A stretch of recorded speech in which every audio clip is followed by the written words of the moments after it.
יובל שטייניץ הוא באותם ימים היושב ראש הטרי של ועדת החוץ והביטחון של הכנסת. שליט סוריה הצעיר חוזר מדי פעם על ביטוי מסתורי, צריך להגיע לאיזון אסטרטגי עם ישראל. מערכת הביטחון אמרה איזון אסטרטגי מתכוונים לטילים בליסטיים ונשק כימי. אני אמרתי, הם לא מתכוונים לזה. איזון אסטרטגי, הם כנראה מתכוונים לגרעין. קונספציה, דוקטרינה, שגויה לחלוטין לדעתי, שאם אתה יושב טוב מודיעינית על סוריה, שהכיסוי המודיעיני עליה באמת היה לעילה ולעילה, יחשוף גם פרויקט גרעין סודי. וזה מה שקרה בדיון הראשון.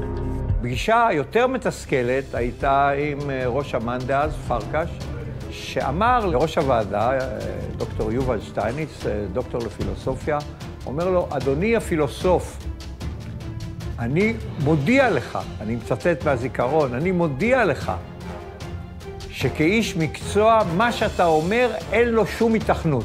ואז ענה לו יפה יובל, ויובל עבר לו, אדוני ראש אמ"ן, אתה מקצוען במודיעין, ואני רק סמל ראשון בגולני לשעבר.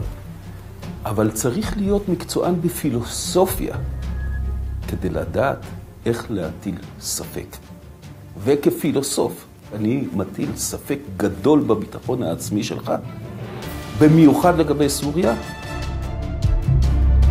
סופו של הסיפור כבר ידוע, מתי שהוא אולי בזכות הלחץ הכבד מוועדת החוץ והביטחון, באמן מתחילים להריח מה שיגדירו שם לימים נחילים של עשן. המוסד מוצא את ראיית הזהב, ובקבינט ידלקו מעכשיו האורות לילות שלמים.